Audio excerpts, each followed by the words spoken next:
The schools got COVID for the very first time. I felt like that was a pretty good accomplishment, making it this long. Yeah. Sooner or later, everyone's Yeah. community. Yeah, last week was not fun. It wasn't an enjoyable experience, but I mean. But It wasn't. You made it. Yeah.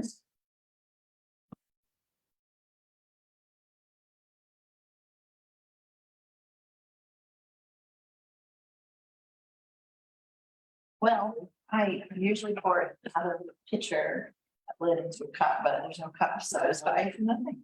Live at home. You live here at home.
And we probably just want to do some introductions with our new people.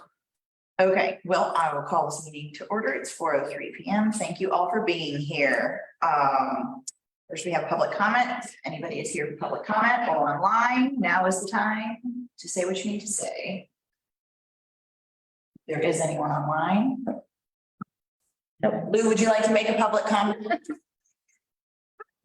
I will not, I will pass. I'll make other comments later. Okay, approval of the agenda. This is the time to make adjustments to the agenda. And we actually need to elect officers for the year. Oh, So I would like to add that to, forgot about that. I would like to do that new business A. If that is okay with everyone. Hello, Sam, how are you?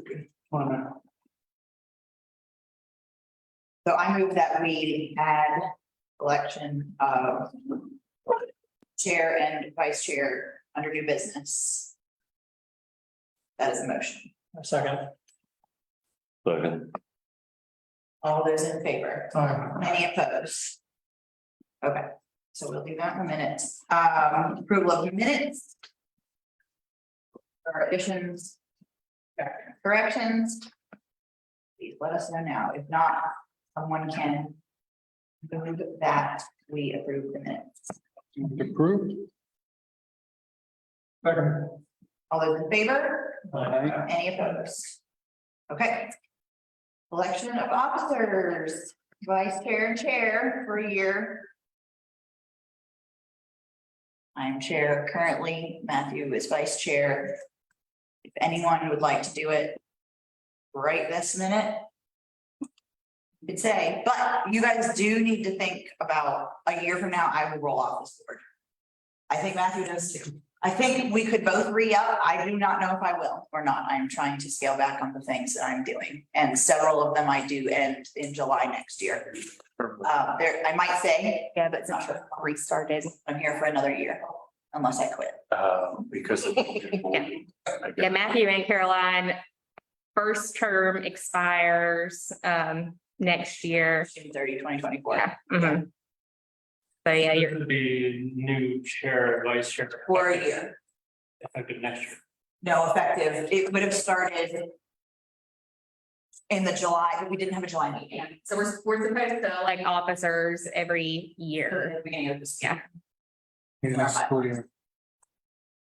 I know it feels like that we've been around for a while, but, and not necessarily as chair and vice chair, but part of our terms and part of some other people's terms before were under the old bylaws, which we started brand new with the new charter in 2020 or 2021. 2021. As did every other single board or committee for the city. So everybody restarted terms and they were reappointed by council at staggered terms, 1, 2, or 3 years. So our first term of under the new charter will end next year, but you can re-up for one more. I'm good for another year, that's for sure. After that, sure, but, I mean, I don't see any, unless somebody else wants to step up to the plate here, I don't see a reason why we would change this right now. I mean, I would like to stay on as vice chair and for you to stay on as chair, Okay, I mean, I would especially do that. through streetscape and a lot of important stuff that's coming up in the next year. Yeah, I'll second that.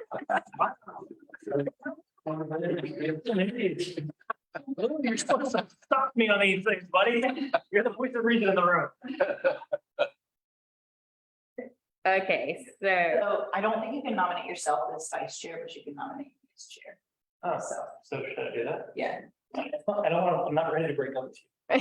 it's not, I've never. I'll nominate break up with you you. as the chair and you as the vice chair. I'll second. All right. Okay. Any discussion?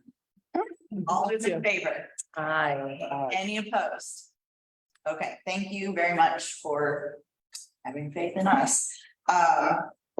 We do, I don't know if I want to put in the agenda at all this year, but we always need to be thinking about that, like, who do we have that could move into a role like that next year, following years, things like that, Staff can put a reminder in for like, okay? later or early spring to bring that up with the board. Yeah. So that we can sort of put the, number one, check in with you all to see what you're feeling or thinking about. Because you'll be getting asked around that time too, whether or not you want to sign up for another term, as will potentially other members.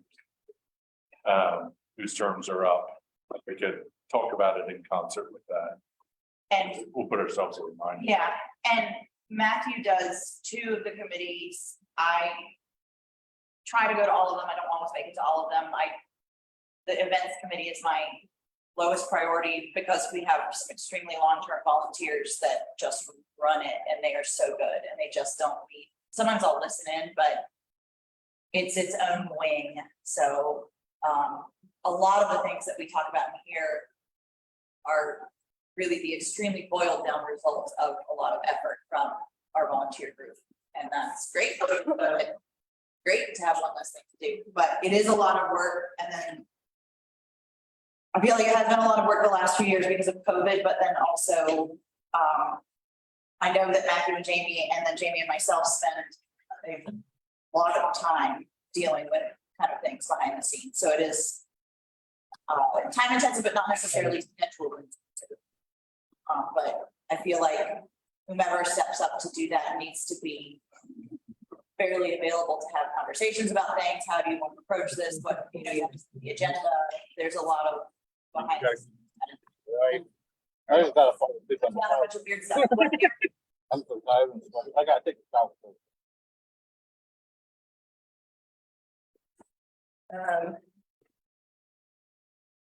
I know. Okay, let's, can we do Yeah. this? Meeting. Keep going. Yeah. All right, who would like to start? Chris, you want to start? Chris Cormier. Nancy Nightcirk. Can you say how, like, what you do while you're here? How much? Yeah, I started out on the Seventh Avenue Advisory Board and ended up on this board. And that's Carolina Specialties, which is on Seventh Avenue, so he's a stakeholder for Seventh. Yeah. Yeah, that, Yeah, that too. Property owner in the district. okay. I'm Nancy Nightcirk and I don't have anything to brag about yet. Yeah, I'm Joe Dinan, owner of Akawaha Brewing in downtown Business District. Phil Wilmot, owner of Art on Seventh. The art gallery along with my wife. Hi, everybody. I'm Matthew Hickman, Underground Baking Company, Independent Roasters, Vice Chair of this committee and community character as well. Caroline Gunther, owner of WAG Unique Pet Boutique and Chair of Downtown Advisory Board. And everything else. Trying to stop. And also Animal Advisory Board for the city. And then there's other things I do, but. Yes. Mark Pavo, Black Bear Coffee Company, Downtown Board, Events Committee, and well, I don't know, really don't have times for the third one, so I just won't even say it. Michelle Woodhouse. I live in, just moved to Hendersonville a few years ago, and most of my involvement in the community has been political.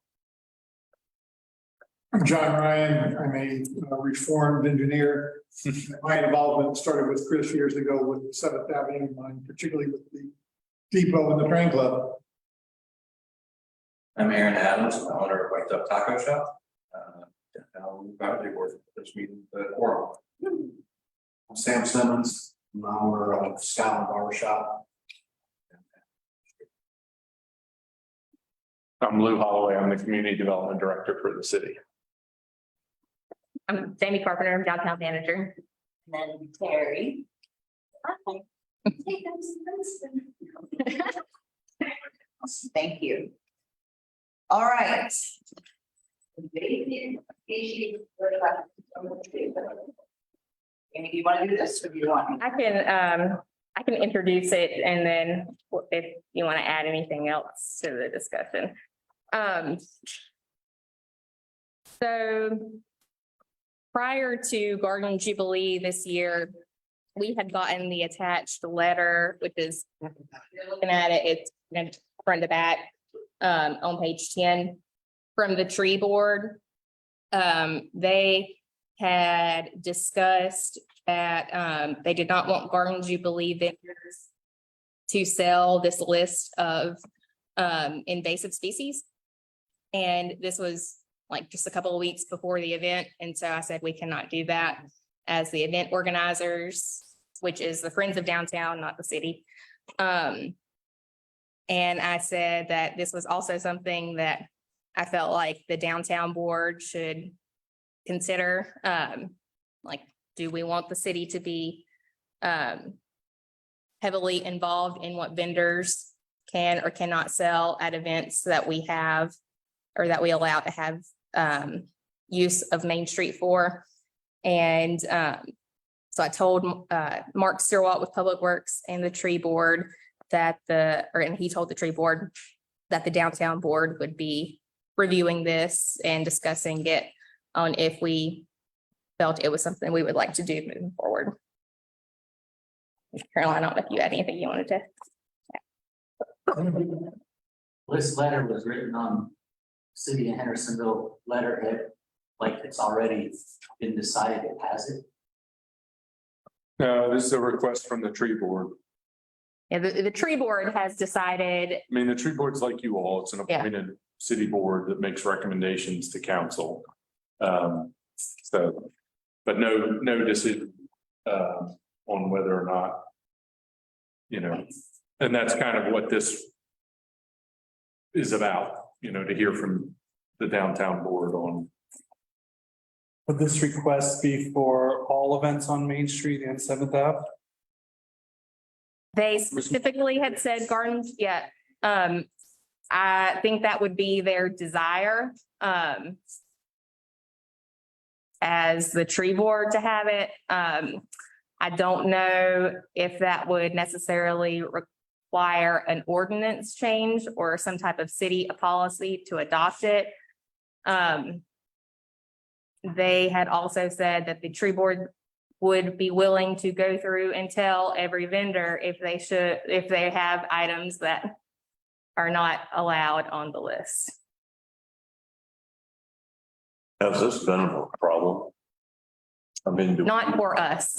I mean, it's all for us. We're completely oblivious to whether or not any of these are being sold because we're not asking vendors what. No, has there been a problem like with invasive plants on Main Street or spreading to Jackson Park? No, this is them, acting in regards to, I think, invasive species that they see problems with in the community. These things are everywhere. They're all over. Yeah, and I mean, a lot of these are things that, once you know that these are invasive, like. That is, Honeysuckle, bamboos, Russian olive. there's a bunch of And I don't I know, can see it being a problem, English ivy. yeah, I don't know if our vendors are selling these or not. We haven't polled vendors to know whether or not any of these are things that they're selling currently. Or if they would look at this list and say, now my guess is that some of these they are selling. I know some of these are landscape plants that get used, like Unimus, burning bush, that gets used a lot. So I don't know, what the feedback from our vendors would be. Our goal originally in handling this was just not to have that come up at the very end, basically right before the event, which would be a logistical nightmare in trying to convey that. And so we said we'd bring that back to you all later on down the road, get some feedback. And then if there's a desire to further explore it and or whatever, we can talk that through. So like my first thought was, obviously, it's establishing a precedent where if you're a vendor doing business in the city of Hendersonville, there's some oversight, which I'm totally for. And if you remember, I talked a couple of years ago about food vendors. And that I think it's totally reasonable to say, as progressive, the city of Hendersonville will require food vendors to use sustainable compostable materials in their packaging. So I see that if we approve this, or if we're okay with this and this does go through, it does kind of open the door for, I think, maybe some more guidance and oversight. I think maybe the food thing could be addressed as well, but I mean, again, I don't know if this is a problem and that's why they brought it up where, vendors are intentionally bringing plants that the city doesn't really approve of. So these are, generally considered to be invasive, not just here, but in the United States. The Department of Ag, National Forest, you name it, any authority on anything environmental, forest land, whatever, has guidance on how to deal with these or not to plant them. They all have something to say about them. None of them consider any of them benign and not a threat, but they are not outlawed. They are not banned or anything like that nationally, statewide. So what this request is specifically for Garden Jubilee. If I don't know, I mean, yes, there's a lot of plants sold at Garden Jubilee, but over the course of a year, a lot more plants pass through a variety of nurseries. I just bought a periwinkle. I did not know it was invasive. I planted it in my yard. I bought it from, I think, Raymond's Garden Center, which is not in the city, but I mean, anything like that. I don't know why. I mean, I guess it would be of some benefit just to have Garden Jubilee, but there's a lot more to chase down. I kind of feel like if this is something they're asking the Friends of Downtown Hendersonville to enforce this on one festival. In my opinion, the tree board has picked some trees and shrubs and stuff that they no longer like. And whether it's the Garden Jubilee, which I would think would be a bunch of people selling product that they don't know what's good, what's bad, and all that. My opinion is continue letting them sell whatever it is they sell at the Garden Jubilee. We move on and the tree board cannot like it, but my opinion is let them sell it. I think that if the city were interested in not having these, like, they could have a policy, not an ordinance, a policy that, like, they themselves do not put in any of these invasive species and any of the things they are responsible for. Or if they wanted to go a lot further, they could have an ordinance that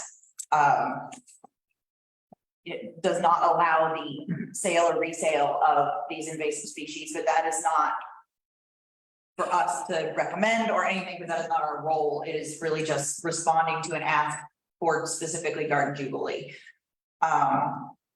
We're not policymakers unless for our own things, and we certainly aren't ordinance makers. We can give suggestions, but I don't think this is in our wheelhouse for overall Hendersonville. I don't even want to venture to think what city council would say. That's not my role. I could think about that a lot, but I'm not doing that. I think that at the most, we could include a list of invasive species to remind them that these are considered invasive in North Carolina, and not just North Carolina, everywhere in the United States, to be thoughtful about that. I think that the majority of the growers are, some of them probably won't care. That's just the way people are. And I mean, who do they expect to police this? Like, if we are going to enforce this policy with our event, then are we prepared to enforce it? And speaking on behalf of the Friends of Downtown and not the city, and Terry might be able to speak to this too, we're not going to be able to enforce that for our vendors. Yeah. How in the world would we enforce something? So I guess it would be a question for this board, is if you would feel that strongly about it to where you would want the tree board to enforce it. And I would not necessarily, as an event organizer, I have no feelings about that. That I would not want the tree board enforcing anything more than they already enforce. I know I'm new, That's okay. Go ahead. but I was surprised at the length of this list, in that some of the things listed as invasive truly are not invasive. I mean, a lot of us plant these in our own gardens, and it's up to us to control our gardens, right? So I have daylilies, but I keep them and I dig them up and I take them down, but that's our responsibility when we buy them for our gardens. We're not buying them and taking them out and putting them in the fields to let them take over the fields or anything. So I kind of have a little heartache over this, and I'm a master gardener in Michigan. So I don't know, I was surprised at a number of the things on the list is invasive. So somebody, I think, took some liberties. Well, these are all, just to be clear, this is not just the tree board saying these are definitely all generally considered to be invasive by. Because they can spread, but Yes, Yeah, yeah, I mean, I just. it's just a list that they had received from the Aspen Botanical Society. Yeah. invasive is when things take over and kill other things. Daylilies will not do that. But That's the difference in my mind. I think That's my mind. I think looking at this list, obviously the tree board has concerns. There are stuff on this list that are definitely invasive. I don't know all of them. I defer to you. Some of I it think is that- invasive. You're right. I think that if we enforce something, or if we suggest the enforcement of something like this during Garden Jubilee, then we have to do it for all street events, for all sales on Main Street and Seventh Ave, including the farmer's market. I think that we'll get a lot of pushback from Garden Jubilee because that's their business. There is a sentence in here that I think is appreciative. It says that we understand that you grew some of these off the list specifically for Garden Jubilee, and will we allow them this year? Please refrain from selling any of this in the next year. I think that this sheet and this list would be a great recommendation to sellers on Main Street and Seventh Ave. I think it would be good. I think that farmers and not farmers, but growers and botanists would agree with some of these things and not sell them. I don't think we should say that they have to do this. I would suggest that we say that this is a recommendation and we ask you to abide by it. So I totally agree with that, as far as a recommendation. I mean, other than that, you go down the oversight road and the regulation road, and if we're doing that with this group, with this list, then why are we not applying it to other vendors doing business with the city of Hendersonville? Well, so, that would be my attitude on that. I agree. I think that this is an opportunity for the tree board to educate more on what are invasive species and how to manage them. If they had some not regulatory worded materials that they wanted to include with an emailed vendor packet to Garden Jubilee vendors to remind them of what is considered invasive in North Carolina and the United States, then that is okay.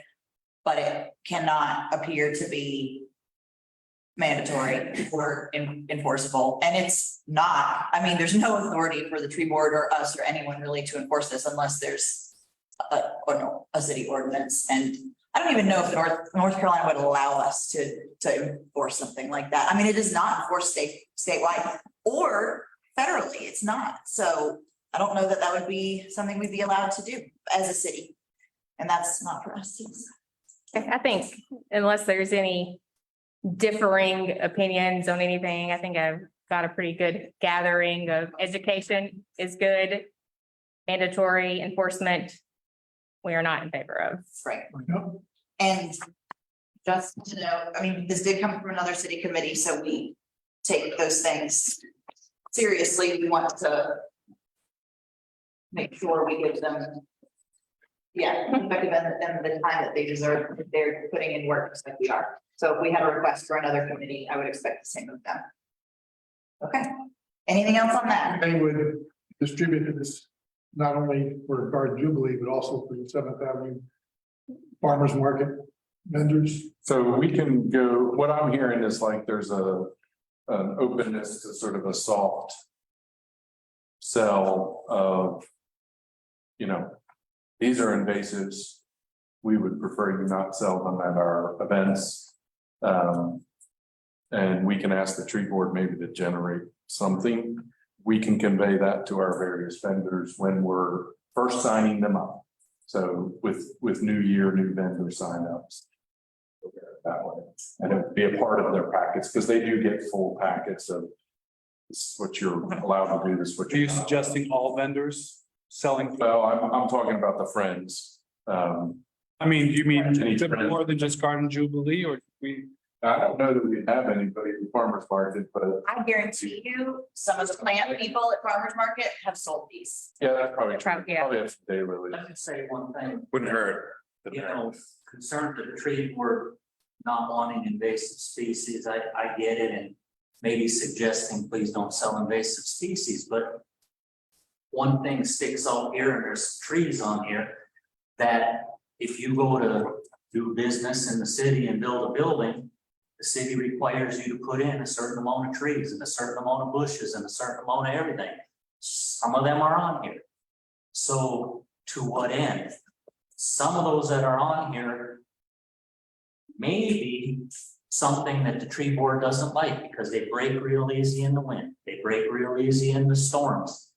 And people don't always replace them. So the tree board doesn't like that. So now they put that on there. So to enforce what you can and can't do based on their likes, the invasive species for, you know, selling or whatever, if it's truly invasive, like kudzu or something, that's one thing. But Radford pear tree is something that grows fast, it's easy to get, and you know, you see them all over town, and a lot of them have been whacked in a snowstorm or something like that, and the tree board don't like that. So I don't think that all of this is truly invasive species, other than, you know, they would like to see things different here in the city.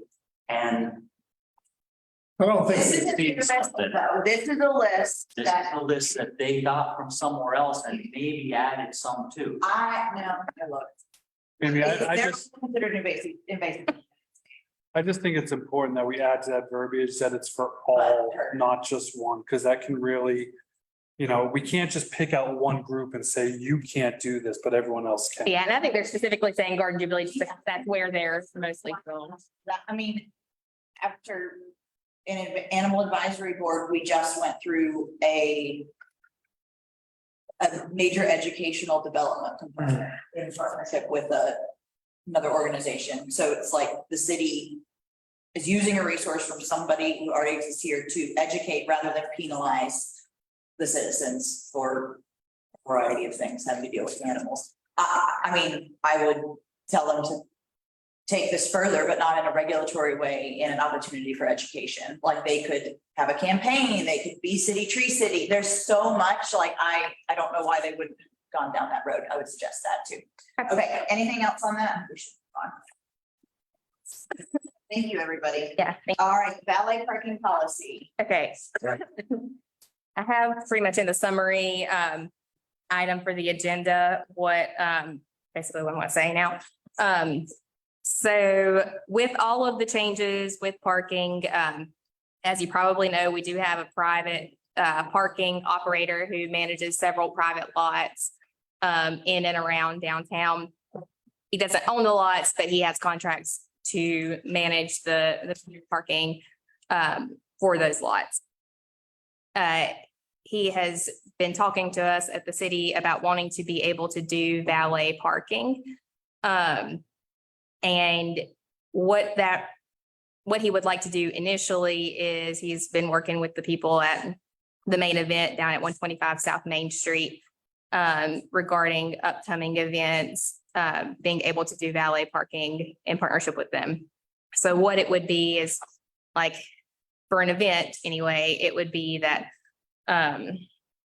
like how valet parking would work is they would reserve a couple of parking spaces and then have like, just like you go to a restaurant, have like a valet booth.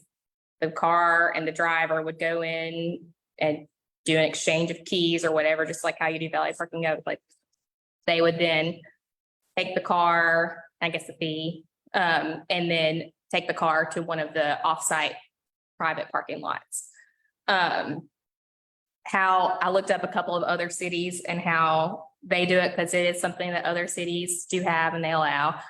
They have fees for an application fee and a per day, per space fee. There also would be requirements in the application on like insurance and all this stuff. I haven't gone very deeply into understanding it because then it would be a legal thing. So whenever we talked about it internally, when I brought it to like our internal parking, which is police, public works, city manager, assistant city manager, city attorney, they felt like, traffic could be a problem when it's done for specifically like events that are happening like at an event space, because that would be all of these people coming at one time, like when the event starts. And so they see that it could be problematic for events. Whereas if it were done allowing for restaurants to do valet parking, that would be more of a steady rotation. That was their feedback for it. And then I put just a couple of pros and cons from the conversations that I've had for it. Pros, in my opinion, the biggest thing we hear as far as parking is the ease of use. And so if there were valet parking, that would take people out of having to do anything with kiosks or meters. That would be one pro for that. And then as far as revenue for the city, it would be, the fee would be some type of equation of what the total amount of a space would make in a day, to where it would be basically a wash of that space having parking in that day, or for a full day or not, or for the time periods. Some cons were potential traffic backup, particularly if it's for an event. Regulation requirements and enforcement to ensure that the customers are having a good experience. So if we're allowing valet parking, making sure that we have the regulatory things in place to make sure that people don't have an issue when someone's driving their car and parking it somewhere. Potential loss of public spaces, parking spaces during the time of valet parking for private use. So like if a valet parking company is reserving, for example, down at 125 South Main Street at the main event, if they reserve 2 or 3 spaces right in front of there, that's potential parking that Never Blue customers would want to be parked at, or Brandy's or something like that. So just thinking of that for all of Main Street. And so I just wanted to bring that to you all to see if this was something that you felt like was important or that we should pursue further. And then I guess we would just let council know that the downtown board has reviewed this, and then they would instruct the city attorney to create an ordinance for it. Or if you felt like it would be problematic, just in general. So that's all I got. How are we thinking it would affect revenues, parking revenues that we have now? I think a component of it would probably be Brian doing his revenue math and coming up with a price that the parking spaces would appropriately be. Yeah, the fees would in some way make up for Idea any lost revenue. Still be getting revenue with an occupied space. Question, is this viewing for holding up those spaces for the whole day or just for the time span that they're going to be using it? From what I looked at other places, I think it was, I want to say it was in Greenville, South Carolina. They had permits for like regular use. So like if a restaurant wanted to do it Friday, Saturday nights or something like that. And then they had special event rates. And so how some of the rates were set up was it was an application fee and then a per day and per space fee. So that would be for the amount of time, there would be a cost associated with the amount of time being used. And we would probably want to have some amount of regulation in how many spaces are allowed at a given time or a given block or something to that effect. Sorry, this guy has lots all over town. Is he wanting to take street spaces, or is he wanting to just park these cars in his lots already? They would be, he would be reserving the own street spaces and then taking those cars to the private lots. And so, They're like holding spaces to move them over to the other spaces. yeah, Basically, I think you pull into a spot and say ballet. Exactly. yeah.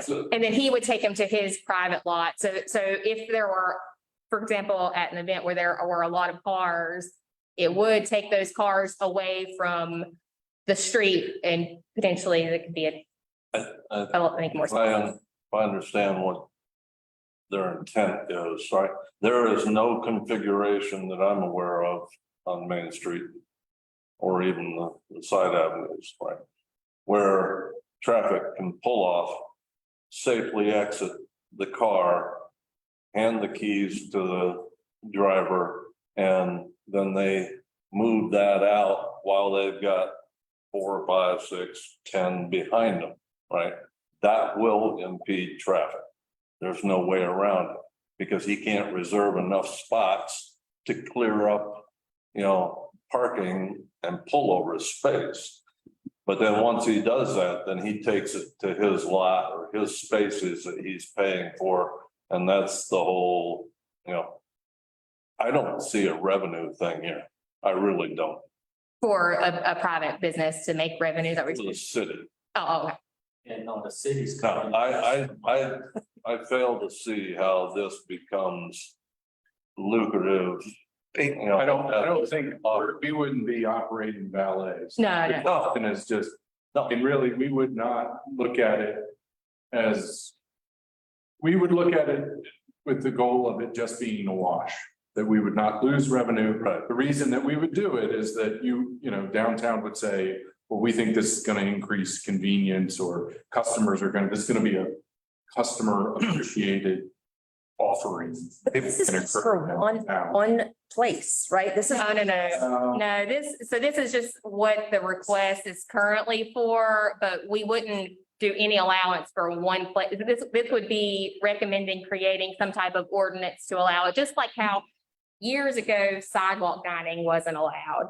And so then there was a request, or somehow there was a conversation of allowing sidewalk dining on Main Street and same type of thing, it creates a way for a business to operate essentially. It would be I would see it as a similar process to sidewalk dining permits, basically. So it would be, we would, if we created an ordinance to allow it, it would probably have some type of like per block number of allowances or something like that would be my guess. But I don't think we can really get too far into that, but just if we think it's a good idea or not to move. I think valet parking is great. I've lived in a lot of places that restaurants do valet parking. It's very helpful. It can get cars off the main road.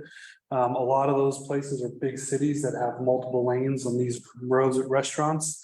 I think that if we start doing valet parking, and I think it'd be a great idea for this business too. I get why they're doing it, trying to get the people in and The event space. yeah. I think that if we allow this on Main Street, then once people see it's like $30 for valet parking, whatever, multiple restaurants will be doing it. And we just don't, our street is not built to handle that much traffic and cars. And I think it would cause a very unpleasant experience for people on Main Street and people coming to Main Street. And we already have an issue that we're dealing with, people feeling uncomfortable coming to Main Street. Not that I think it's a problem, but I think that valet is great, but I don't know how well it would work there, and I would not be for that. So once again, Mark, we're on the same page. I totally agree with you. Like larger cities in Greenville, for example, a lot of that's used for restaurants and they actually do have pull-offs for that transition. We're not doing that necessarily on Main Street. They have pull-offs and we really don't have that, with the exception of like the event space. And I'm not sure what's happening with that parking lot there, but They have their own private. Yeah, in a private. They don't even need We would have no, like, we would allow, If they want to do it out of that parking lot, yeah. we have no regulation on that. so, but as far as doing, doing ballet, like Mark was saying, like, Main Street is tight as it is. I think it's also too soon. I think, it'd be really good for us to see how parking changes play out over a little bit more time. So you get we get our local residents and our guests who are acclimated to our new parking strategy. So that's on another curveball in there. And I know some restaurants would benefit from this. Some restaurants probably would. It's just a matter of how much are you willing to pay, have your car parked to go to dinner, and I guess that's my question. People are like complaining about $2 an hour to park, but they're gonna pay $15 for a valet. Yeah. Dirty. Well, I mean, everybody's different, it goes a long way with some folks, so, I think some people would take advantage of it, but I think some people wouldn't, and they'd be like, why would and they might get a little better perspective about the current parking strategy and paying for the current parking, but I think it's too soon, I think we need to let the changes sink in for a while. I do think it would be disruptive to Main Street, at the current time, and, that's plus, no offense. But I think your turnover, meaning the time it would take for an individual to pull up to a space and make that transition might be a little bit longer than we think. So I think those spaces we might not have as quick of a turnover as you might think, which would just obviously increase congestion. The more time it takes to get those folks out of their car, get them set up with the valet and get the car off the off-street parking lot. I mean, we're small. Main Street is tight. We're pretty tight, as it is, we're pretty tight. So, the more people that utilize the garage, I think, I'm just saying, I've seen Main Street get locked up with people trying to get out to go to Shine out of their own yeah, car. not to mention deliveries. I'm making deliveries myself on Main Street and it's getting really, really difficult to make deliveries. And I see the big trucks all the time and they've got nowhere to go. They're parking right in the middle of Main Street. They're blocking 4 or 5 cars and something. I think adding that a good adjustment at this point wouldn't be good. Most of where I've seen the valet parking in Charlotte has been in shopping centers. Where you have a restaurant, and they have plenty of space to pull up. And even then, occasionally I'll see a traffic backup. All right, does anybody have anything else other than all of the problems that might come with it? I think you guys are all right. The event center that you're talking about him wanting to do this on, is that the old Flat Rock thing? Yeah. Mhm. So if he has his own parking lot on the side, he could do valet anyway, and it wouldn't be anything to the city on his own lot and just take them and go. Yeah, and that's what we've suggested that they do. It is their lot, their private lot, so they could have traffic come in one, drop it off and go out the other. There's just one way in and out there, because that's what I've told, I said that, Oh, yeah, the inn on Main is not there. yeah, because they wanted to be able to do this weekend, and I said, but in order to give you a permit, we have to have an ordinance to give you a permit, and that's gonna take minimum of like 4 or 5 months, so it's not gonna happen. Opening gala, oh, nice. And so I had spoken with them about just doing it in the lot, that the operator of the business and the operator of the valet parking are 2 different businesses. If the valet guy already has access to lots, why isn't he setting up a shuttle service? I'd suggested that as well, and he had asked about the ability to do that, and as long as there's like the vehicles are street legal, there's no issue doing that, so I recommended that and use of his private lots to do that instead of, but And you can valet all. Yeah. From his own private lot, just not right on the street. Women in gowns. Totally. There are other private Visitor lots center. off of Main Street that could be utilized for this thing as well. Yeah, And there's a couple that I can think of that would be great to pull off when you have a valet and it's in a private lot and people are off the Main Street and they're getting their car situated from there. And then Yeah. it's nothing really to do with the city right at that point. yeah. not that big of a down. It's not like we're in a city where you're going I get the idea. big blocks to big city blocks. Yeah.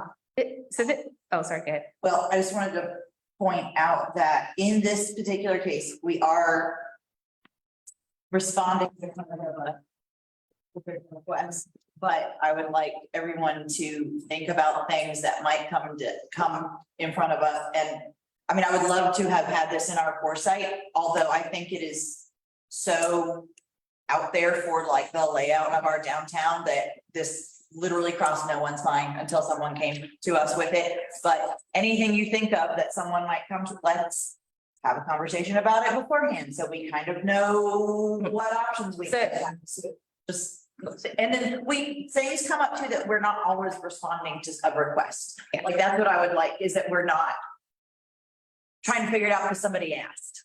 So this has, but So what can Jamie tell him next? Well, Tell them we didn't know. Yeah, so this request, and the parking operator has been talking with us about this for a while, and what we have told him is kind of similar to what Matthew was saying, is we need at least a year of all of our new parking before we do anything else I think. new. Yeah, and I said, before we even think about it, we need at least a year to get all of our own things figured out. But it was further pressed from the operator, and it spoke with mayors, spoke with different people, and so the mayor, the downtown board would review it just like you all are doing now, and so this is all that we need. This would be like, if we decided that we thought it would be good to do something like this, then we would recommend to city council that they allow staff or ask staff to pursue this further. Yeah. Or we say, we don't think this is worth pursuing at this time, and that is our recommendation to city council, or we just say nothing, that we do not recommend that you do something, and that's it.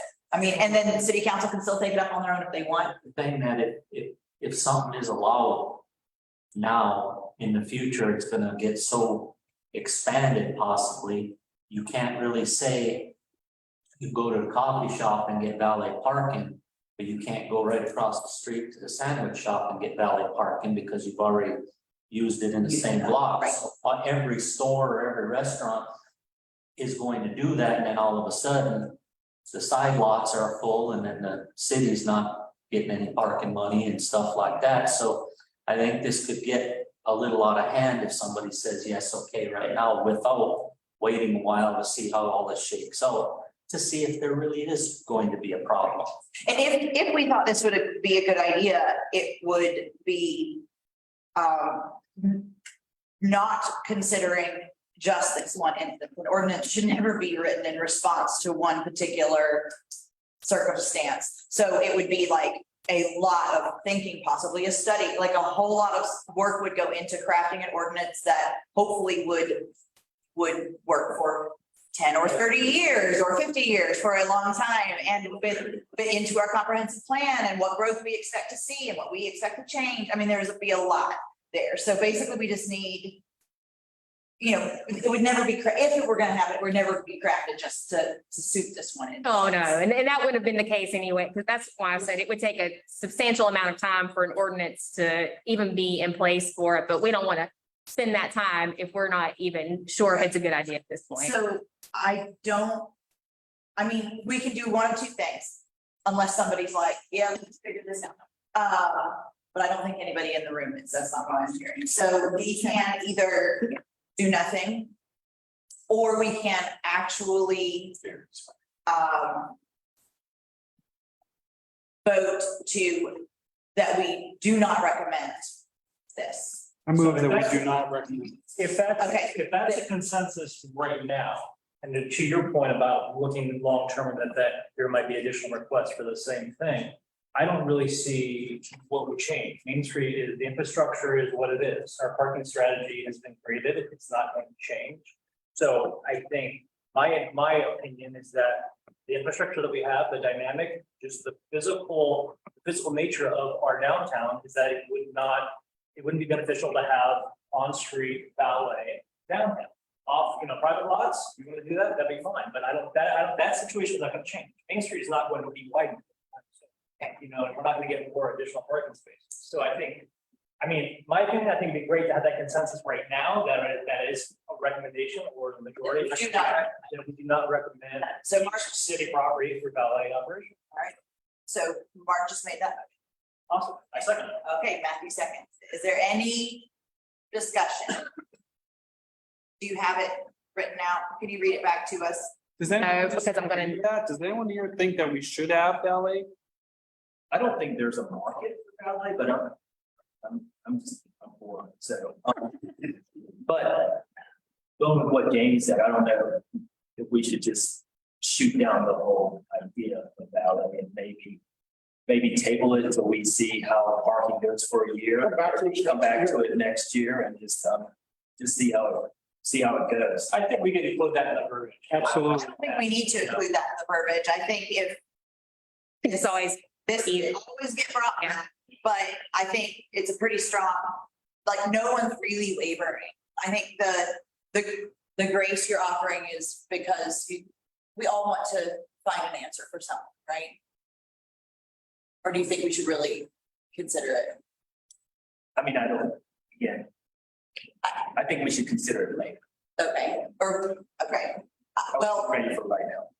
How do you consider the alleys, It's right now, the alleys or the avenues. the alleys I don't know. oh, that's, behind businesses I guess some, off of Main Street is my point. so I think you said, I move that we I recommend that. do not as of this recommend point, we moving do- forward on this at this time. Right. Right? Is that, That's very good. At this Okay. time. that's fine.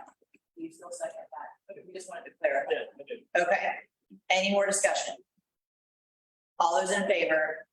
so we just do not recommend moving forward with pursuing anything with alley parking. Okay. Okay.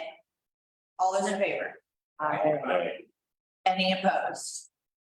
Okay, and that's what we sent to council. Okay. And if it's okay, I'm gonna put pursuing an ordinance for valet parking at this time. Is that fine? Is that like we said, the private lot? Pursuing, yeah, that's fine. They'll know, That's fine. They know. and it really, I mean, they might not, council won't ask for our like specific verbiage on that, but they will. The report will be given that downtown advisory board unanimously voted to Yeah, this recommend not pursuing. Yes. this probably wouldn't be in like a council meeting, it would probably be in conversations, because Yeah. the discussion hasn't been in the council meeting. But, It's been something that's brought Yeah. to staff. and they'll convey all of We it. will convey that. Yeah, but like, if it's in private lots, not a problem, basically. And we could have also like just done a consensus, like none of us thought this was a good idea, but I think everyone feels pretty strongly about this, so that's why we wanted to actually have a motion in our minutes that it wasn't just consensus, it was actually voted on. Okay. All right, thank you. Comp plan. Pretty good transition, a couple of references there to comprehensive plan. And planning for the long term. So we are, just in terms of updates, at the sort of kickoff of our comprehensive plan, the survey. The community survey for the comprehensive plan, which I'll, There's not anything in the agenda for There's that. nothing. Yeah. for this, because I didn't give Jamie anything at the time. We'll open on Monday, the 14th.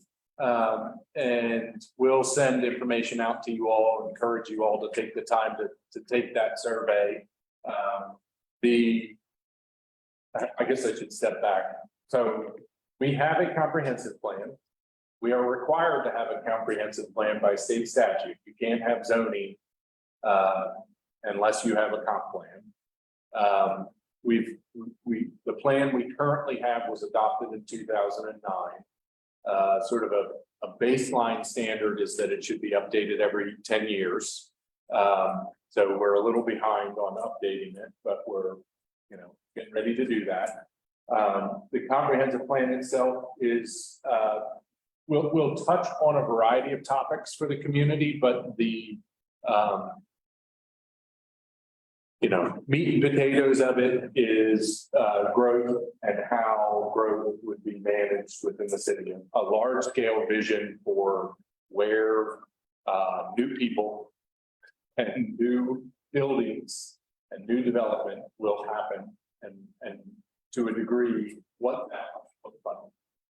So at a very kind of 30,000 foot level, that is the goal of the comprehensive plan. And the zoning ordinance, which is the law, which is what the planners use to say, yes, Chris, you can build that hotel on that lot, or no, you can't, is supposed to follow from the comprehensive plan. So comprehensive plan says, yes, we should have hotels and restaurants here. And then the zoning ordinance says, and those hotels and restaurants should look like this. So it's an important document. It's important for this community in particular, because we are a growing community. And I know nobody wants to hear it, but it ain't gonna stop. Since 1970, this county has grown from about 45,000 people to the 125,000 that live here now. We've all seen what COVID did, and it's used that growth in a way that, is impacting a lot of different things within the community, most notably housing and the ripple effects that the various impacts of affordable housing have on a community. So we know, I'll be the first one to say that, we need to build more housing. We will need to build more housing over the next 20 years. And I would expect that we will continue to be a very, very attractive place. And people with the means to move and the desire to be in a place like this, which, I mean, if you don't have that desire, we're not on the same wavelength. It's a nice place. We're going to need to think about how we do that in a way that is productive. So comp plan is what that is about. It's about having that community conversation. The comprehensive plan is Gen H. Name of the comprehensive plan is Gen H, and the idea there is to think generationally about your vision for the community. These plans really are intended to look out 20 years. What will you've got family in the community, or you yourself in the community, what will it look like when you're 20 years from where you are today, and what would you like for it to look like? And knowing that there's some built-in trade-off there. A key component of that is the downtown master plan. So we wrote our scope of work for the contract to include a downtown master plan kind of nestled within the comprehensive plan, which is a little non-typical. But that we had gotten support from the TDA to include that. And I want to highlight that the first consultant-led community stakeholder outreach meeting, which is scheduled for September 19th, which is a Tuesday at the main event, we were just talking about it, is going to be broadly about the comprehensive plan, but with a theme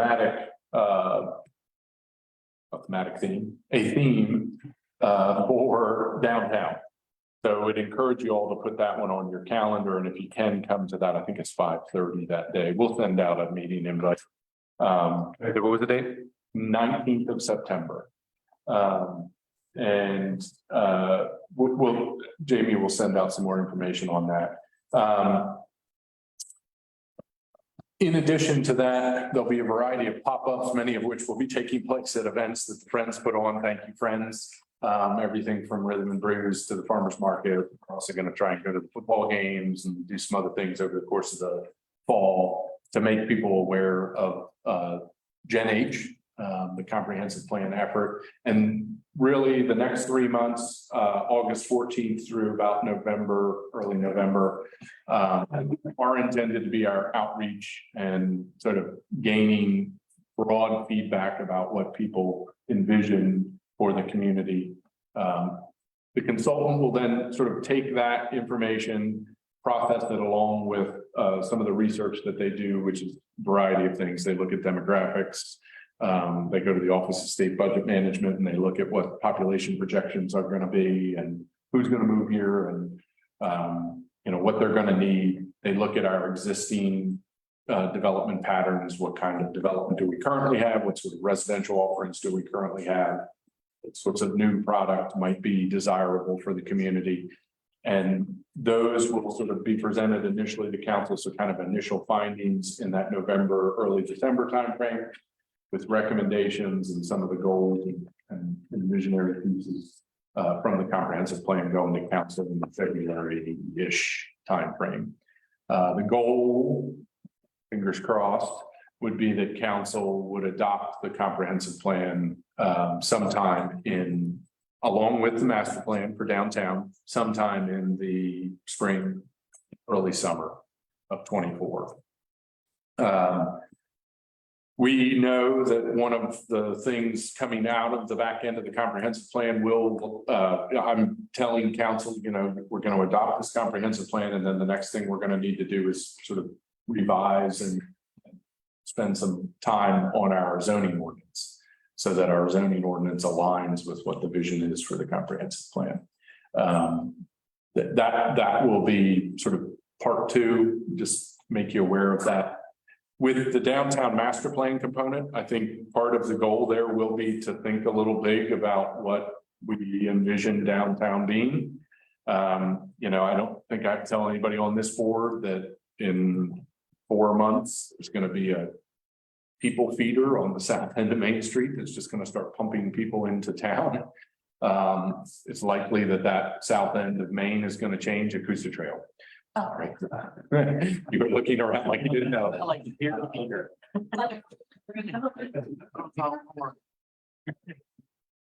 So the impact of that, I think, to say that it will be dramatic, I think is as much of an understatement as I could possibly make. It likely will have an impact on what kind of development we see on the south end of Main Street. There's a lot of property that's either vacant or underutilized. And By the way, some of it is in the floodway. Most of that we own. So that's kind of, but just thinking about downtown, thinking about a vision for what you would like if there is new development in downtown. What does that need to look like? There are, when you start getting outside of the Main Street and you step beyond Church and King, there's a lot of green space. How much of that remains green space? How much of that is developed? If it were developed, what would it be good to be developed as? Those kinds of things.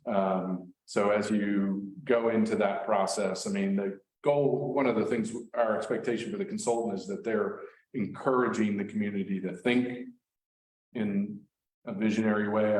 I'll do the same.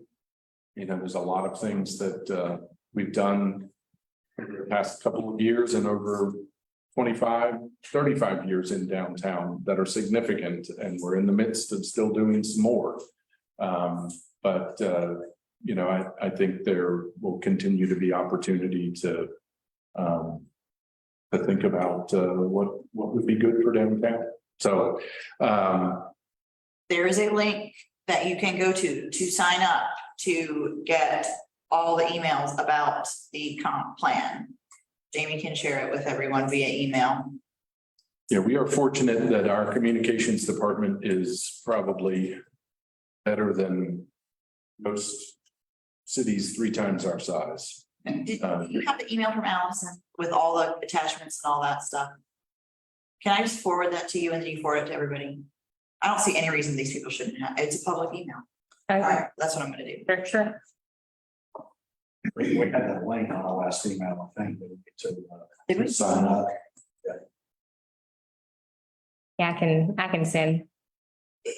Allison Justin sent out an email with like all of the information in it, all the flyers. They have them in English and Spanish. If you want printed copies that you are not printing yourself, you can get those to post in your business. There's videos both in English and Spanish. Like it's like a resource packet in an email to pass along to whomever. I would just. So you guys know me, I know I tend to get sometimes a little soft, a little emotional, but I just wanted to. And we was talking about the bigger picture is that this is about as incredible as it's gotten for me personally to see that this long-term vision for the city, which obviously you guys have been a huge part of, and for most of us that have been on committee, that's one of the reasons why we're here. We have a long-term vision, we want to change things in the long term, but Hendersonville, if you really think about it, we have an incredible opportunity right now to be looked upon as a very, very unique, interesting, well-designed, well-planned place to be. So, everything that we're doing and everything that you're working on, Lou and Jamie, it's just, I hear it all the time, like Hendersonville had the reputation. You know what the reputations were for a long, long time, and that has changed a lot. And the eyes are on us right now, whether we realize it or not, there's a lot of people in this community, a lot. And the draw is there, and I think we have an incredible opportunity to really show leadership as a small town doing it right. You know, because we are a small town, we're always kind of a small town. You know, but we're growing, and we're growing in the right way, so. We will have an opportunity as a group to do some planning for this. Yeah. But I would encourage you to visit, like, put all the things in your calendar, go to as many as you can.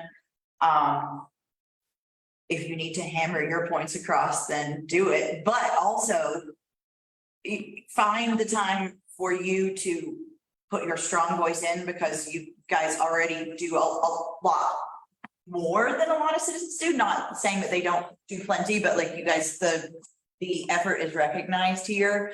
But then there will be opportunities where you could probably help facilitate casually in like a group gathering from the knowledge you've gained along the way. So I would put yourselves out. This is a big, like I said, deal, and we have the opportunity to express our own thoughts, but then also help facilitate for others and invite them and tell them about this and explain things, and let's get everyone we can involved. Anything else with that? We'll probably have a little brief update on that recently for the next. Yeah, Jamie will be is plugged into all of that, and I'd be happy to come and chat about it. Anytime. And I mean, I think that we could use a meeting, one of these meetings for that, like when it's requested, but also it might not be enough. We kind of have a lot of things keep tumbling onto our plate, even though we don't really have a lot planned out far, that we know we're gonna have to put on the agenda sometime this year. So I am fine to do a second session. I mean, this is not a time to hold back your very, very valuable time. This is the time to put it in and get the most out of it. All right, cool. All right. Downtown work plan updates.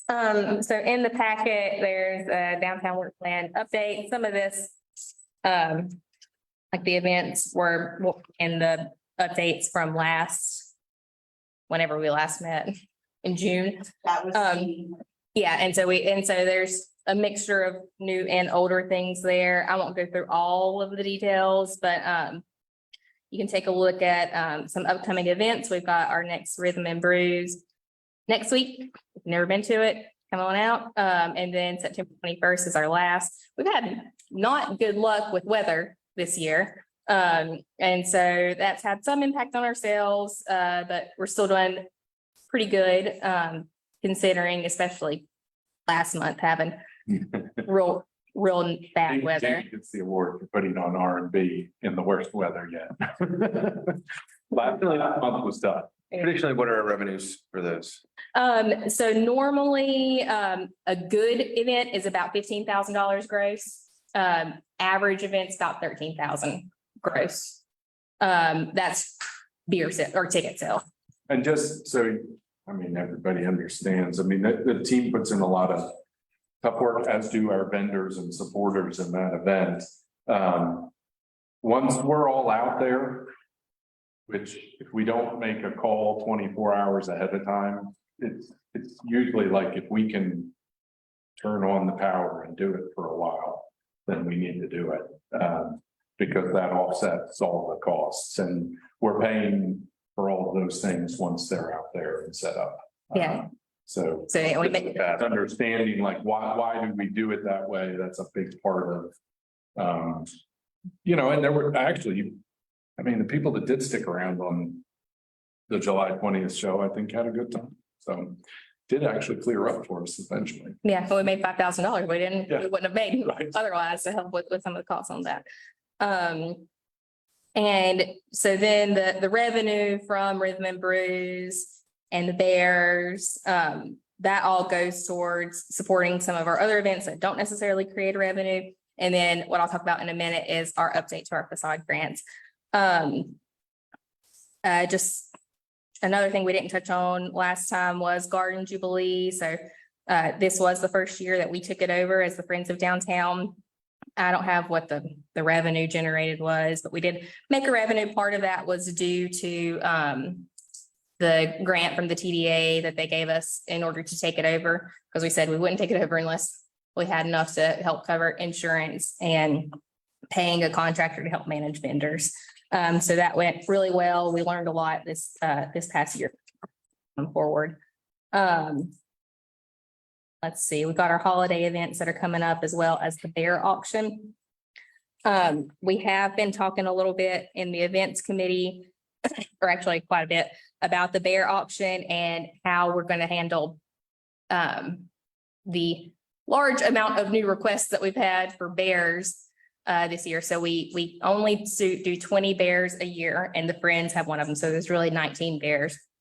And we have twice as many people on our waiting list for bears as we have bears. Because we've had a lot of groups who come year after year.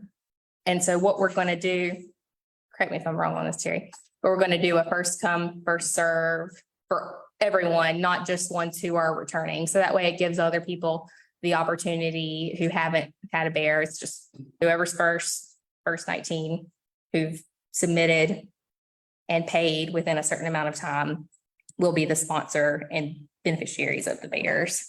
We figured that would be the fairest way to allow new people. Popular, we could do like you have to like pay to be in the drawing, and it's like a big public event for the drawing. Lottery. About all of that, and then Everybody likes the lottery. we talked about all of that, and then that felt too complicated, so I told them. So I told them, We had like 100 people that wanted one of 20 bears. Or yeah, we're getting there because we keep getting more and more people. Take it. whatever. 20 bears. We need ballet. But the bear, we're still going to continue to do the virtual auction, and then on the 21st will be the countdown celebration that we have with the auction at the courthouse again. The virtual auction will start in September. That's just been too successful not to continue it virtually. Treat Street, October 31st, Halloween. That's just been growing year after year. We will not have, unfortunately, the Dias de los Muertos with Treat Street this year. Ola Carolina has been doing that for the past several years, but they are going to do their Fiesta Hendersonville event the week before, I believe it is. Is that right? Or the weekend before. And so it was just, they couldn't do the Dias de los Muertos in addition to in addition to Fiesta. Jamie, I'm sorry to interrupt, but I can't be obligation. Oh, okay. Yeah. Go ahead. I'll be quick because I know everybody's fixing to leave. Thank you. Obligation. It's my mother. My mother. Want to hear about this? That's what he calls his cat. Other. Just kind of moving on down, Apple Festival, we know is coming up. For the parking garage for the Apple Festival, we are gonna have the Kiwanis Club help to manage parking in the garage, where it will be a daily rate of $10, and during the busy times, they will collect payment, so that way it will help relieve backup coming out, because we had that problem during Garden Jubilee. How will Dogwood operate? It's permit only, and that will, yeah. As it normally does. Yeah, and people who have interior parking spaces, permits during events can also park in the Dogwood lot as well, because the interior lots are mixed. And so we want, and we've got the space to be able to allow that. Was the parking garage well utilized for Garden Jubilee? Yeah, and we had a couple of scenarios where we fixed it, but it had a backup situation. And so having the flat rate and then having some shared revenue with the Kiwanis Club, we think will hopefully alleviate some of that. It was like the technology. It was like, It was like paying when you're on the way out. yeah. Took too long Yeah. and the line backed up through the garage. Yeah. And there was some backup on the street too. Well, I think something didn't work quite right, but. Yeah. I mean. Yeah, but still, yeah, with- we gotta work through it.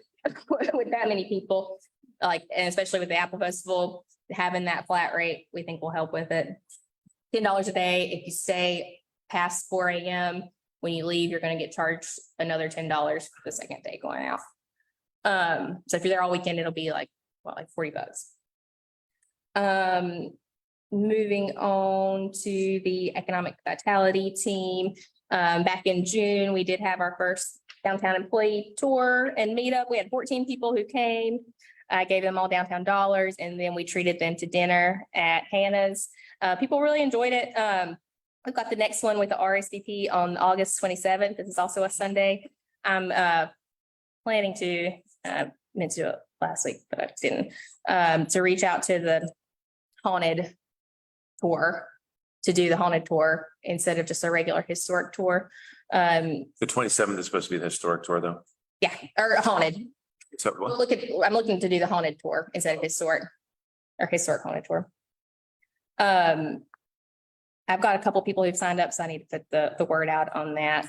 The Downtown Opportunity Fund that was funded from the Dogwood Health Trust back in May, we had a kickoff event at Daddy D's. There was about 20 people who came.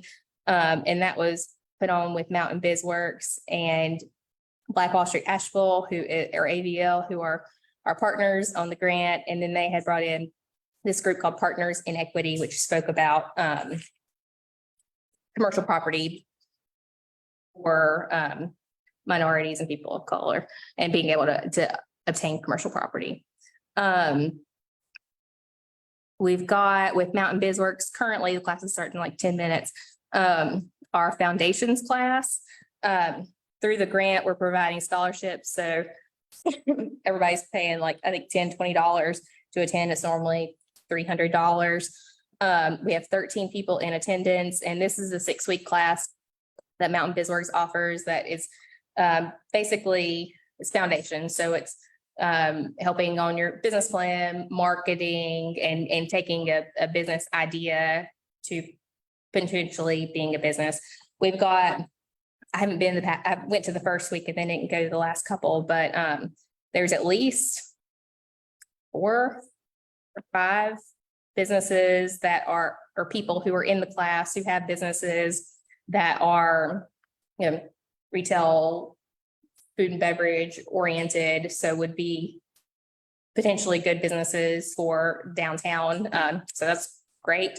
So I've already had a couple of them asking me about a few properties that we've got on Main Street and 7th Avenue. So I've been talking with them on that. And then this office space, incubator space, we are continuing to get snags on our stair lift because we have to have ADA accessibility in the stairs there. So we're working on getting that and some furniture, basically taking that one desk area and that's just right over there, taking the desk out and putting some smaller desk spaces. So that way it's got a more open, almost like a co-working type space. And then we'll be renting out to start the office in the front, and then Campfire, which is a marketing company, will be moving into both of those individual offices where that rent will offset our debt on this building.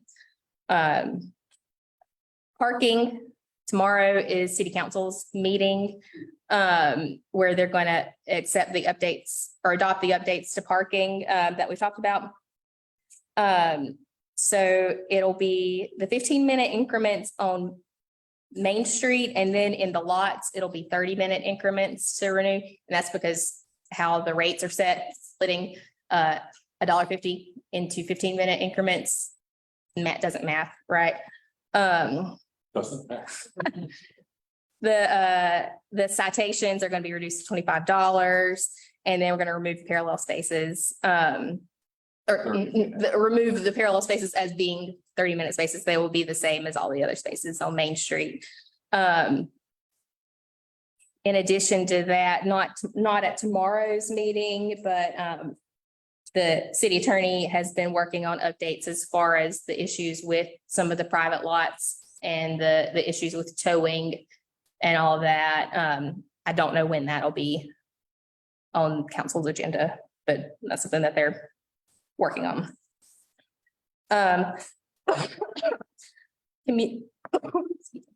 community character team, just a couple of updates I've included in the agenda packet, and that's why it's so long.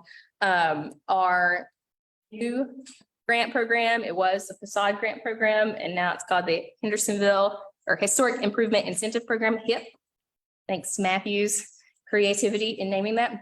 Community character team has spent a long time working on it and talking about it.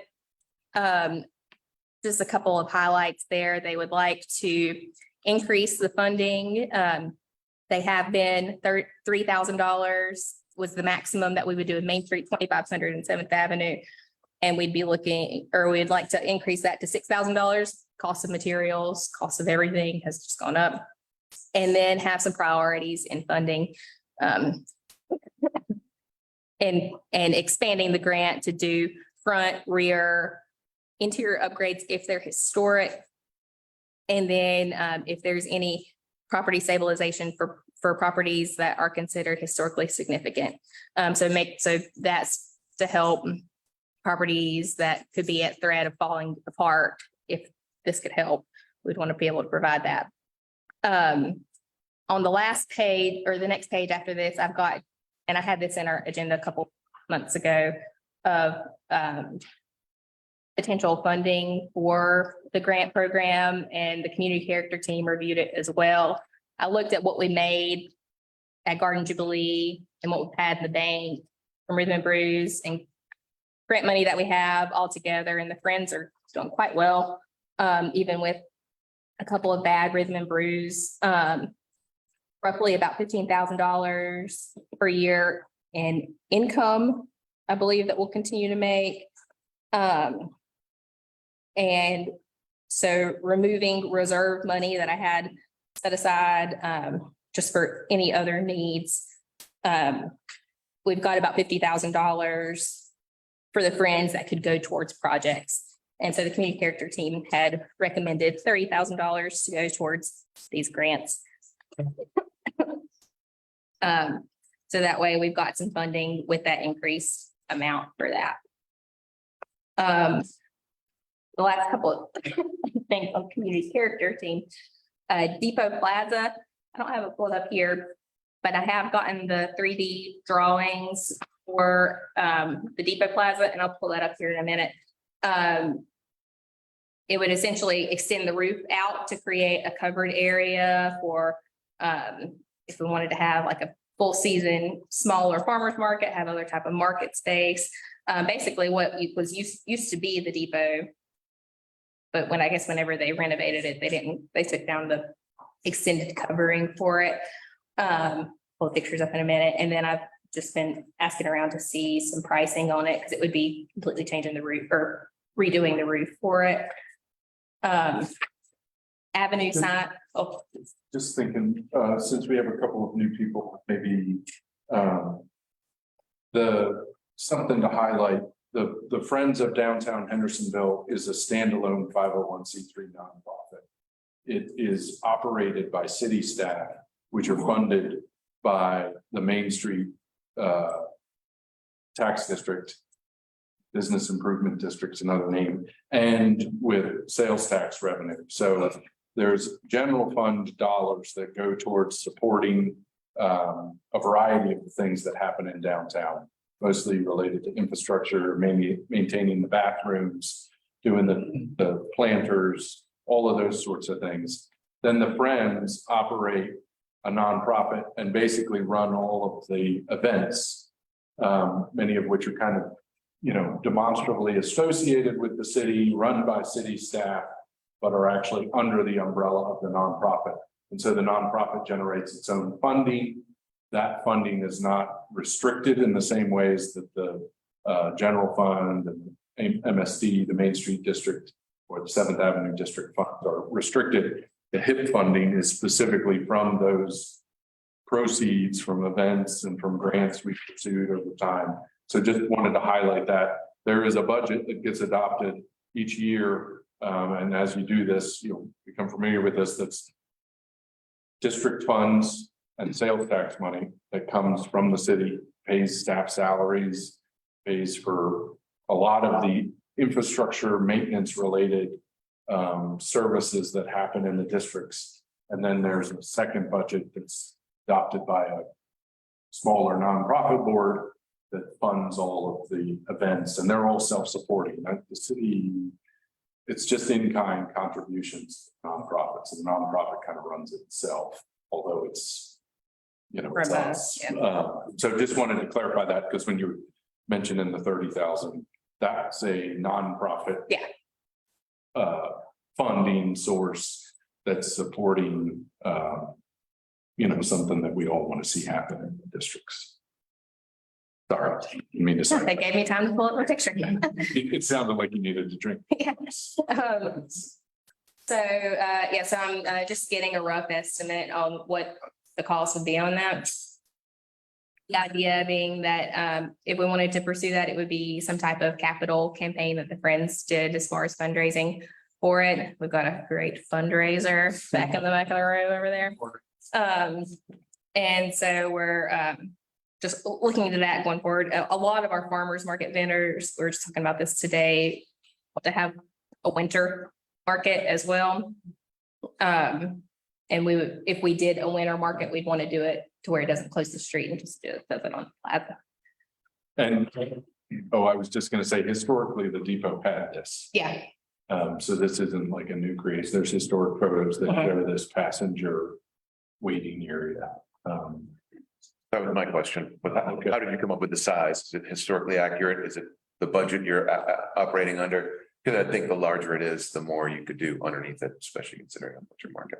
yeah. And then what I'd asked was just to do basically a drawing to sell an idea, and then we'd have some more conversations on what would be in the final design for it. So it had the extended cover, and then it had another one that went farther out to the side. I guess it was where people were sitting, I believe. But this was based off of a historic photo. Which side, off to the fencing side? Yeah, That would be where they're waiting for the train. I think so. Why would you not want to close the street in the wintertime? We would want to have a winter market to be that had minimal staff requirements for it. You won't have nearly as many vendors either. Yeah, So it's just kind of, if we're gonna do it, I mean, right now staff run that market every Saturday, basically 6 months out of the year. It's a pretty heavy lift. If we were to extend that along with the other events that we have going on, if we were to extend it in the winter, number one, you wouldn't have any fresh. I mean, you might have some folks with greenhouses, but Different stuff. yeah, but it likely would be smaller by its nature, and it's gonna be more susceptible to weather. What's bigger would you? I mean, I think it would be a matter, honestly, of. There's a little bit of, to be perfectly honest, there's a little bit of like staff time management. In whether or not it makes sense to do it, like the vendors want to do it, but do we have the capacity as an organization? Because that would then, typically January through February, March is when our events producers who are, you know, on from May through December have the opportunity to kind of plan for the next year and kind of pull everything together. So I'd just be a little bit concerned about how we manage that. So that's been the discussion, is kind of making sure that if we do this, we do initiate it, that we kind of take a small bite, see how that goes. But I think if it's successful, by all Yeah. means, Yeah. I mean, if it can support another staff person along with other things that we're expanding on, then yes, but like the initial launch of a winter market would not be like the whole on market every single Saturday, just like we do now. yeah. The other thing that I want to point out that I asked them to do was add a door here, just to be thinking about public restrooms for 7th Avenue. There currently are public restrooms in the depot, but they're only open like 2 days a week. So the thought for longer term would be figuring out a way to be able to close it off to allow public access to a restroom as a part of the longer term plans and drawings for the space. So it still doesn't affect the depot or the train club, and I haven't talked to anybody at the train club. But then thinking ahead on the public bathrooms for that. we're also looking at this as facilitating future, once things are wrapped up over there. We want street festivals, outdoor music, and this venue is going to be very integral to that. And something I thought too was like in Asheville at the Grove Arcade, where they have the outdoor vendors and things like that. Could be, there's a lot of things we can do but we've got to get a picture to get the idea going with it. I was excited when I saw the picture. Avenue signs. I've been getting pricing from some other sign companies for avenue signs, but then just today I got some questions from the TDA, so they are further pursuing wayfinding. We didn't get a grant that we applied for, but they said that they were going to be looking at wayfinding. So I'm trying to get a little bit more information there, because if we can leverage some TDA money to go farther with updating our avenue signs, that would be better. Vacant windows, that's also been on the community character team conversation. I've talked with the people who own Jane Asher's building about doing some type of window display in that space. Now it's just a matter of designing something. And then the last thing I'll have for my update is our downtown crew leader and worker. So when we were talking about the budget this year, we're talking about planning for when Bruce Lowe, who's our landscaper, throws in the towel and decides he's ready to retire, which is he'll be starting, or he has started the second year of a 3-year contract as of this month. So we've got 2 more years with Bruce.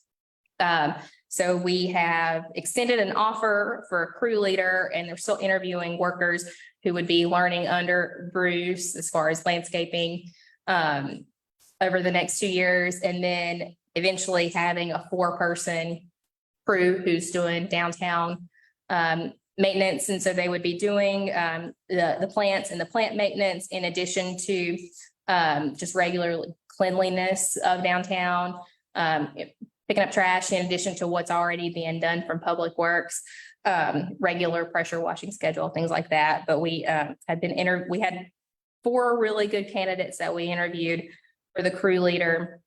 So I'm really excited about that. Maybe once they're in, I'll bring them in here to meet y'all. So that is what I've got for my updates. If there were any questions after I went through them. At some point, I think it was in January, I told you I would get together all of the resources for underhoused people, and I am actually working on it. I did not work on it for a long time, but I'm getting it together to get it done. So you'll have all that to put together, and it'll be like a postcard or wrap card or something that businesses can hand to people when they are asking for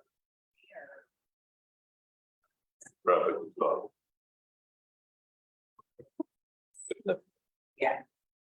So it'll be at least something to say here.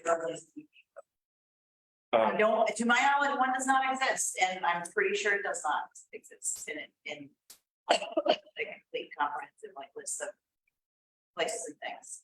So. Can I ask a question about the windows?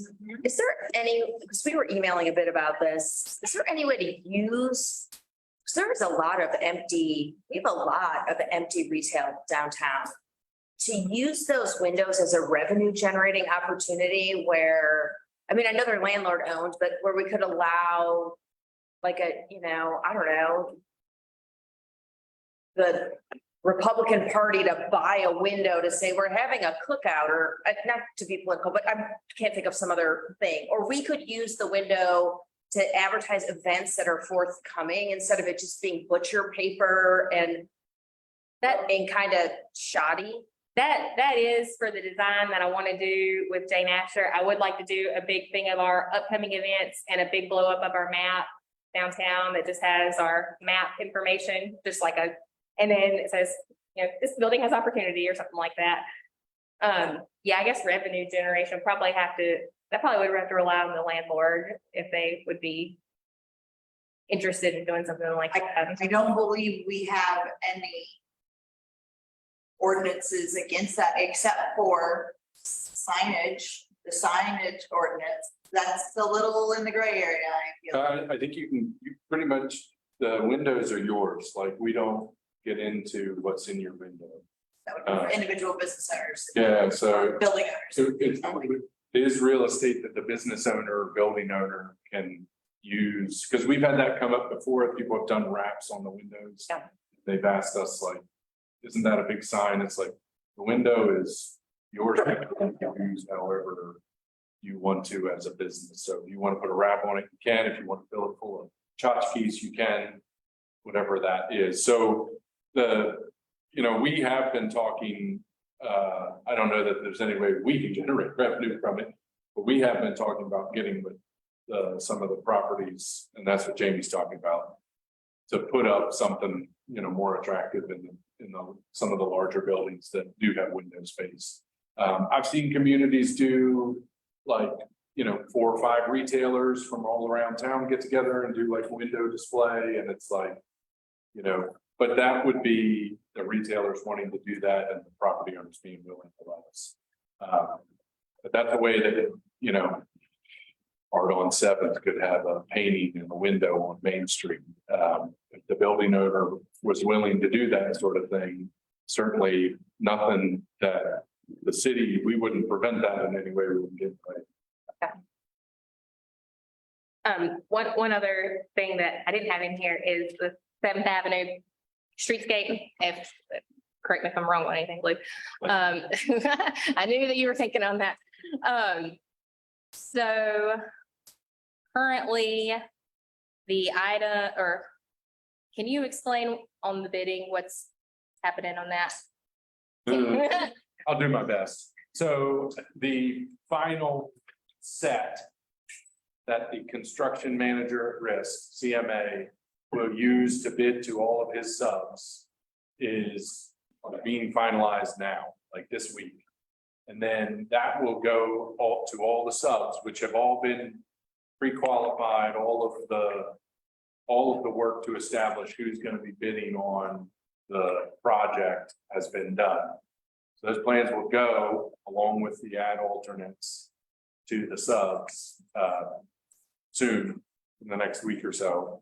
And then they have a certain amount of time to generate the cost of the price, which will come back then to the city, final price. Construction manager at risk has told us what the first set was going to cost. We did value engineering on that set to try and rein that cost in. And that then is going to come back, the desired outcome is that the construction manager at risk has done a good job putting a price on the original set, and that our value engineering has gotten us to where we need in terms of total budget. And so when we get that back, we're, hoping we're going to be in that range. There are a number of ad alternates that the construction manager said, this may put you above your budget, or you may get lucky and then maybe right where you want them to be. Once we have those final numbers back with all the ad alternates, we'll come back to this board and let you know what those are, what they look like, and what kind of choices we have. What's the ETA on that? I would say it's probably 30 days for them to do the numbers once they get them. The subs and all the contractors get 30 days to generate their numbers. And so if everything goes According to plan, bring something back together. September, and then construction to begin, construction to begin in the winter. Yeah, So you get, construction to begin in the winter. We hope. in the winter. I was sure you said November. I just. Winter. Yeah, so. The winter is a long. Yeah. I mean, the biggest hurdle that we need to leap over is getting that price back and having it be, because we have pulled. I've been in some meetings where we've taken money from departments to make that budget work the way that it needs to. Is there a chance of it not being approved? No, I mean, there is always a chance, but we have the budget that we think we need. It would have to be beyond what the construction manager at risk has sort of set the expectations for. So we would have to be off. We're pretty confident in it. This process has worked for us reasonably well. Over the past little bit here. Construction manager at risk, Chris could probably describe how this works much better than I could. But it's a process that more and more cities are using, where you hire a contractor and they develop an initial number for you based on your, then they manage the actual bidding process with the sub. Rather than us coming up with a budget and rolling that out to various bids and trying to get a bid that hits the number. It's designed to give us a little bit more of a understanding of what to expect when the bids come out. What's the current and projected impact of this liaison between DOT and these guys? I'm not sure if I'm following the question. As I understand it, the state is involved in the 64 interface. Yes, so there was originally a pedestrian improvement that came, I'll be honest, just kind of late in the game. I don't think we're gonna be able to do any of that. It just wasn't, it was not looking feasible. They wanted to make a broader set of improvements and changes to where 7th ties into 64. And as we started to really dig into that, it grew quickly very complex, and it was having impacts on adjacent businesses. And had I gotten all of this 2 years ago, it would have been the kind of thing that we could have worked through over the time frame that we needed. But it was like, this isn't going to be worked out in 3 years. There's not room for a circle there.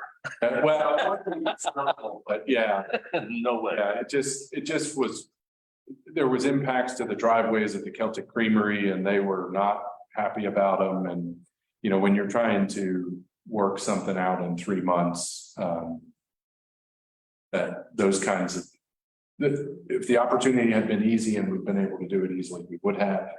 It wasn't, and we had to, you know, make a call. It was climbing in cost. And so DOT was offering some money, but basically it wasn't enough to make it worth the effort and the other changes. That's something that could still be potentially on the table. Yeah, I mean, DOT can do what it wants to do in its right of way, you know, when it wants to do it. So 64 is DOT's, 7th is ours, but their right of way extends, you know, well into that intersection. The conversation was for a rotary. It wasn't, it was to, you know how you can turn left onto, what is it? Grove.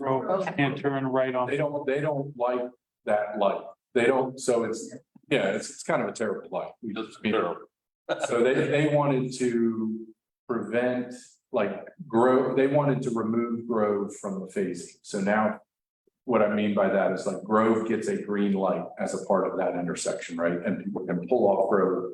7th gets a green light. 64 gets a green light and the other end of Grove. So there's 4 green lights. There's 4 phases to turning that intersection over.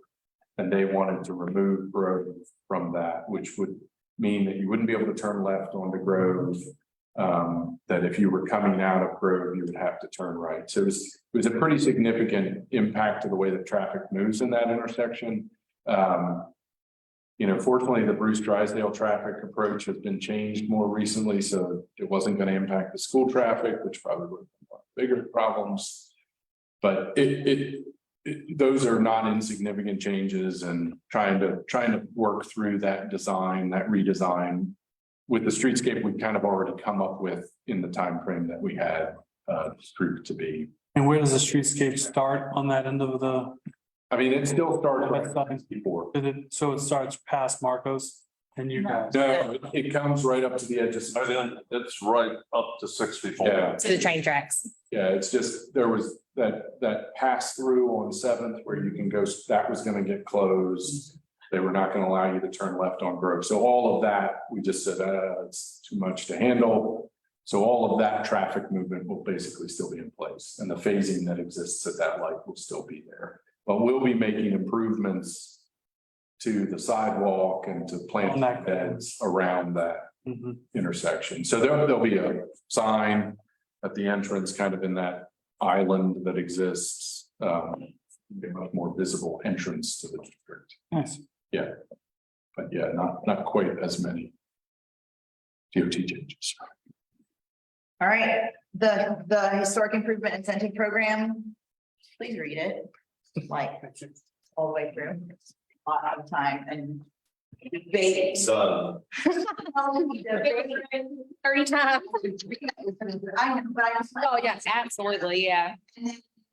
Is there anything that we I love to use. would like to see on our agenda? I didn't mean to. Is there anything we'd like to see on the agenda for next time? Or down the road? Is there any other business? Anyone have anything else to say? Thank you, thank you all. Just need a motion to adjourn. Motion. A second. All right, thank you all very much. Thank you. See you next All right. time.